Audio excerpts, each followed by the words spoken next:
So what's the one thing that we've learned over the past few years of the culture war? For one, I have discovered that right-wing terrorism bad, left-wing terrorism absolutely fine, you can be out for dinner. So, you've seen this before as well, sadly. Yeah, Tucker Carlson did a segment like this, where he... Every single time went it a bit happens. too far. Did he? Yeah, did you not see it? No, I didn't see that one. He was like, what's the lesson we should learn from all this? Go out and commit arson, blow stuff up, and it's like, Tucker, no! But then say you're a leftist. Yeah, that was the conclusion.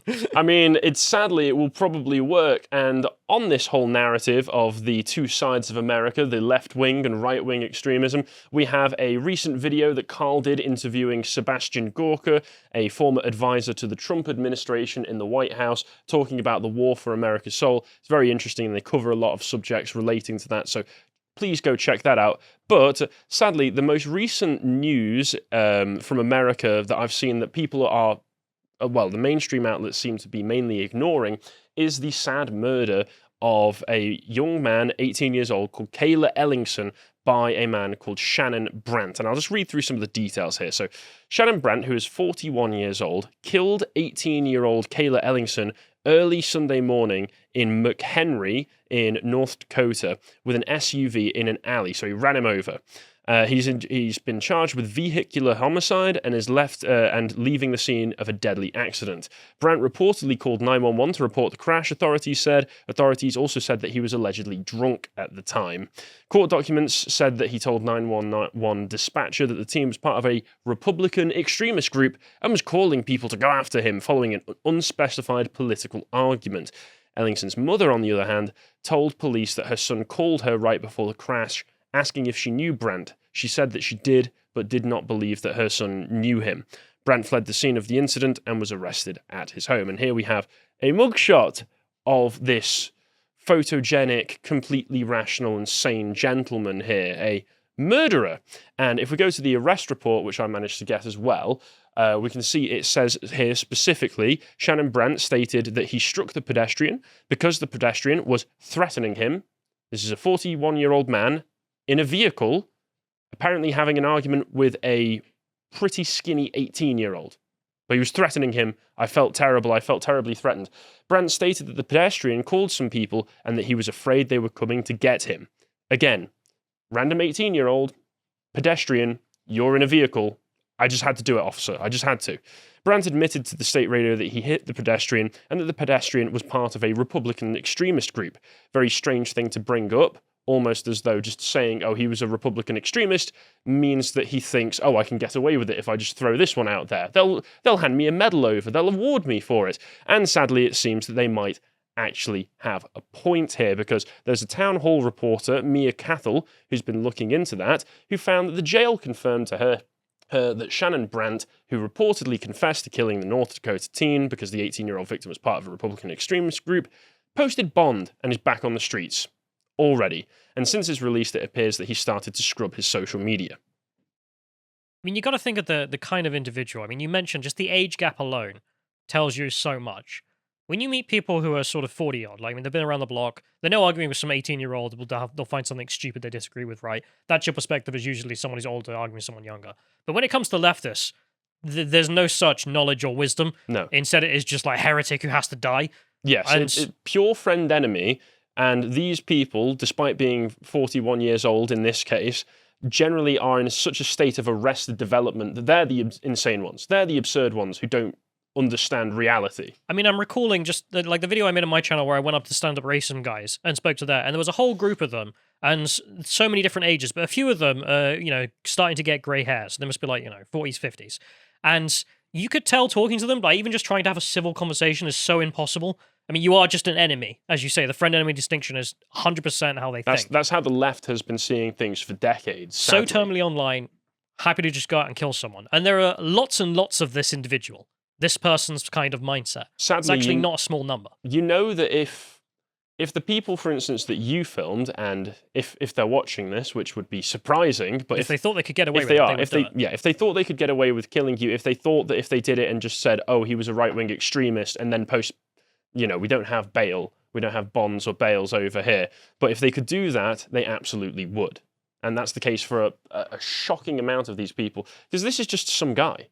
This is just some guy who did it.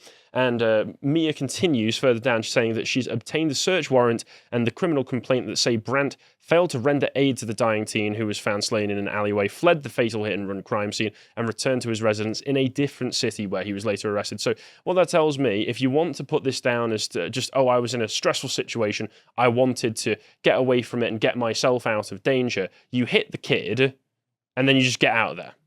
Like, you hit this 18-year-old, you know, whether he wants to portray himself as innocent or not, you know. We should probably say you murdered the 18-year-old. Yes, you murdered the 18-year-old. So that would be a pretty, for any reasonable person, that would be a pretty hard sell to make it sound as though you didn't do it maliciously, as far as I'm concerned. And but the thing is, over a political disagreement. Yeah, like it's such a minor one as well. It's like he's a Republican. Oh, wow. He's part of a Republican extremist group, which is so far completely unsubstantiated. If he was part of any Republican right-wing group, it could have just been, I don't know, a bunch of friends getting together on the weekend. It could have been a militia. Who knows? But even then, like, to be honest, that doesn't mean you deserve to die. For American culture, though, that's also normie. Yeah. In political terms. I mean, we're not dealing with, you know, Bolsheviks and National Socialists. It's not even close. So to kill someone just for being a Republican, you have to be, you know, led down that path. And the interesting thing as well is that his bond was posted at $50,000. This random 41-year-old, I don't know what he did exactly. I don't know why they do bond in America. But I don't know where he got that money from. And I can assume it'll be from some left-wing, you know, bail organizing group. Kamala Harris? Yeah, Kamala Harris may have posted it herself, for all we know.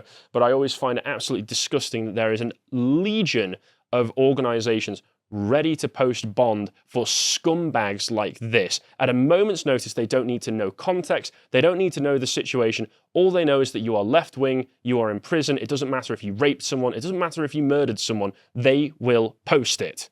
These organizations need to be shut down, which is more difficult when the vice president herself actively promotes and supports them. But here's a clip from one of the hearings that he did where he's just like, I don't understand why I'm even in prison. I don't understand why I'm in jail right now. So let's play this. I don't understand the differences. 41-year-old Shannon Brandt had a tough time understanding the charges against him, vehicular homicide and leaving the scene of a deadly accident. A judge ordered Brandt held on $50,000 cash, which he objected, saying he's not a flight risk. I have a job and a life and a house and things that I don't exactly want to see, you know, go by the wayside. Then don't murder people. Family that are very important to me. Yeah, you know what? That sadly also Kayla had a family that were important to him and that he was important too. No, he's a right winger. Just today. Yeah, sorry, I forgot that that's just how it works. That's the denseness you're dealing with there. Yeah, this man has no remorse, has no conscious mind to think with, as far as I can tell there. All he saw was right wing must die, and now he's in a situation where he's paying the consequences for that, barely, given that his bail was posted, and he's just like, I didn't do anything wrong. I don't know if this is going to make sense, but you know how the left have this concept of class consciousness, right? Mm-hmm. That all the working class people should all, you know, be on each other's team and overthrow the patriarchy or whatever else, right? Whichever enemy of the day they pick, whichever left-wing group you're dealing with. Well, there seems to be something here where, like, let's describe something as human consciousness, that you understand that other people are humans who have a family and everything else. He's got none of that, for sure. No, but, like, of course not. What's he got? Which is entirely some kind of political consciousness, and that's it. It is just about, well, political world. The morality of my actions do not matter on the individual level because I am working in favor of the greater good. It is entirely what you're dealing with when you speak to that individual and why he acted in the way he did. Otherwise, why would you do that? Why would you kill an 18-year-old you had a disagreement with about something as boring as, well, I support a different party? Well, time to die. Yeah, there you go. That's right, I'm an American. Yep, that's right. I believe in my freedom. But you're not Arabic, like you don't.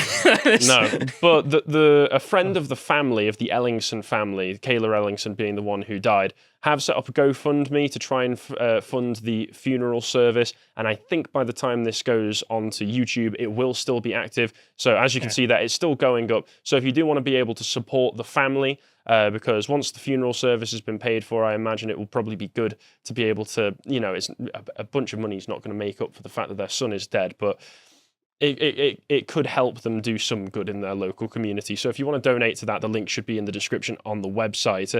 And the North Dakota Attorney General is getting just slightly roasted for this in his most recent tweet that he put out yesterday, where he said, "Oh, good morning, North Dakota." If you just hover on his name for a moment for me, please, John, we can see as well that it says he's the 30th Attorney General of North Dakota, conservative, rule of law. Really? Can you really Inspired say... by my kiddos. Yeah.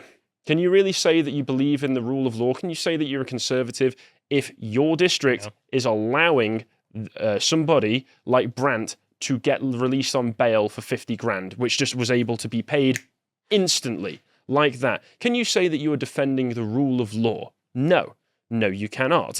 And some of the comments underneath him were just saying, why is someone who just confessed to murdering a teenager because of his political beliefs out on bond? Why is a charged killer back on the streets? Charge Shannon Brandt with a hate-based murder. I would bet everything that Shannon Brandt would still be locked up if it were your child or grandchild that was in the morgue. All very good points and very justified. I just happened to notice, because of course it's poor timing. It's like something you should be focusing on instead of just going, I'm a conservative, North Dakota's so beautiful. Like, no, actually deal with your problems. He has a Bible quote in his Bible as well, Ecclesiastes 3:1-7, which literally, there is a time for everything. There is a time to be born and to die, and a time to blah, blah, blah, blah, blah. Like, literally just a time to do things and a time not to do things. Yeah. And doesn't look good. Doesn't look good, because guess what? You could be doing something, but you're not. But you wonder to yourself, what, you know, we talk about this political consciousness that has completely possessed this man, this Shannon Brandt, to the point where he has no conscious thought of his own to speak of, where he just sees somebody on the right wing and assumes extremist, assumes someone who's going to hurt him. You wonder to yourself, where does someone get ideas like that from? Where does someone become inspired to see the opposing side in such a two-dimensional way? because you get that with actual extreme ideologies to where you are. So like Islamists, religious extremists, national Bolsheviks or anything else, blah, blah, blah, right? People understand that the very extreme might be a threat to them. But to have something so moderate be a threat to you, the Republican An 18-year-old Republican kid. But where would you get that idea? Perhaps it would come from the rampant media reporting from America and the UK as well, of anything remotely right-wing being deemed as fascist, being denounced as a threat to democracy because democracy has replaced God as our new guiding light. And you can see they're going to build camps. Yep, from Breitbart stating the New York Times found two twin threats to democracy being Republicans and Republican-appointed judges, as opposed to the Democrat-appointed judges and district attorneys who do such a good job. But then it turns out that even Republican, conservative district attorneys don't do anything to stem the tide of leftism, don't do anything to, prevent such a thing happening in some cases. And then we've got Reuters saying that after a recent spicy speech by Joe Biden, most Americans see Trump's MAGA as a threat to democracy, as done by a Reuters poll.